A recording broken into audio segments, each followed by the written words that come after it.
अस्सलाम वालेकुम रहमतुल्लाहि व बरकातुहू। दोस्तों, कतर का जो नेशनल एड्रेस है उसमें रजिस्ट्रेशन आप जानते हैं कि वो ज़रूरी है सबके लिए। और चूँकि ऑनलाइन सारी चीज़ें हो जाती हैं तो इसलिए ये भी नहीं समझना चाहिए कि आजकल ऑफिसेज़ बंद होंगे या ईद की छुट्टियों में अब बंद हैं तो नेशनल रजिस्ट्रेशन का काम रुक गया है या कोरोना की वजह से रुक गया है। ऐसा नहीं है। तो नेशनल एड्रेस में आपको रजिस्टर करना ही करना है सबको, ठीक है, ये तो आप जानते हैं।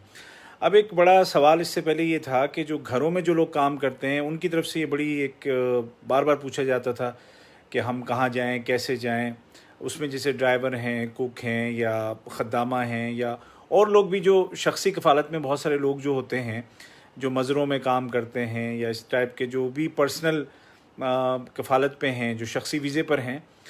तो अब ये वज़ारत दाखिला ने एक आसानी कर दी है कि उनके जो कफ़ील हैं वो उनकी जगह रजिस्टर कर सकते हैं, लेकिन उसका तरीक़ाकार ये होगा कि इसका एक फ़ॉर्म होता है।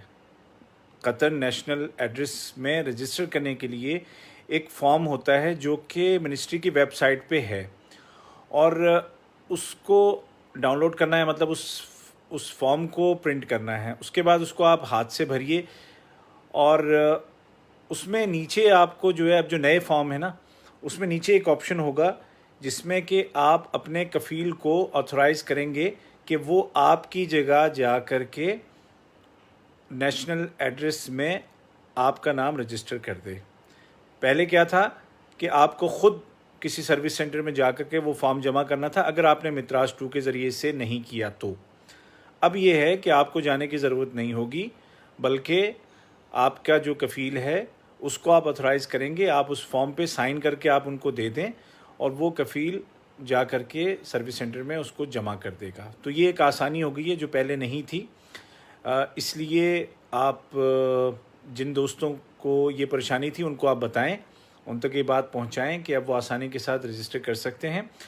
और एक साहब पूछ रहे हैं कि क्या जिनके पास QID नहीं है उनको भी रजिस्ट्रेशन करना है। तो भाई QID क्यों नहीं है, ये सबसे पहला सवाल तो ये है। अगर तो आप भागे हुए हैं तो आप वैसे ही कानून के ख़िलाफ़ हैं। QID ना होने का क्या मतलब है? और अगर एक्सपायर हो गई है और रिन्यू नहीं किया तो आप उसको रिन्यू करवाएं। रजिस्ट्रेशन तो सभी को करना है, जो भी कतर के रेजिडेंट्स हैं, जो भी मुकीम है, जिनके पास इकामा है, उनको रजिस्टर करना ही करना है। हाँ, जो विज़िट पे हैं उनके लिए ज़रूरी नहीं है क्योंकि वो तो आज हैं, कल चले जाएंगे। तो ये मालूमात आप दूसरों तक पहुँचाएँ कि जो भी शख्सी वीज़े पर हैं अब उनका कफ़ील उनकी जगह उनका फॉर्म ले जा कर के उनके साइन के साथ जमा कर सकता है। ठीक है जी। और एक साहब बैंक अकाउंट का पूछ रहे हैं, तो बैंक अकाउंट्स भी आपके कफ़ील के ज़रिए से खुलेंगे। मोबाइल पे जो ऐप हैं बैंकों की वो मौजूद हैं, उनके ज़रिए से वो आपका अकाउंट खुल जाएगा। या आप अपने मोबाइल में आप डाउनलोड करें किसी भी बैंक की मोबाइल एप्लीकेशन और उसमें एक आपको ऑप्शन मिलेगा न्यू बैंक अकाउंट या अरबी में फ़तह हिसाब जदीद, उसको आप क्लिक करें। उसके बाद उसमें जो डिटेल्स हैं वो आप भर दें, आपका अकाउंट खुल जाएगा और कुछ दिनों में उसका जो ATM कार्ड है वो आपको डाक के ज़रिए से आपके एड्रेस पे पहुंच जाएगा। तो फ़िलहाल मैं यही बताना चाह रहा था कि नेशनल एड्रेस में आप अब इस तरह से भी रजिस्टर करवा सकते हैं। कोई साहब कुछ पासपोर्ट का पूछ रहे हैं, अभी मैं देख रहा हूँ। तो पासपोर्ट का जो काम है वो आप अपनी एम्बेसी से, आप जिस मुल्क के हैं उस मुल्क की एम्बेसी से पूछें कि अब क्या करना है। पासपोर्ट का काम कतर गवर्नमेंट का नहीं है, बल्कि हम जिस मुल्क के हैं उस मुल्क की एम्बेसी का काम है वो।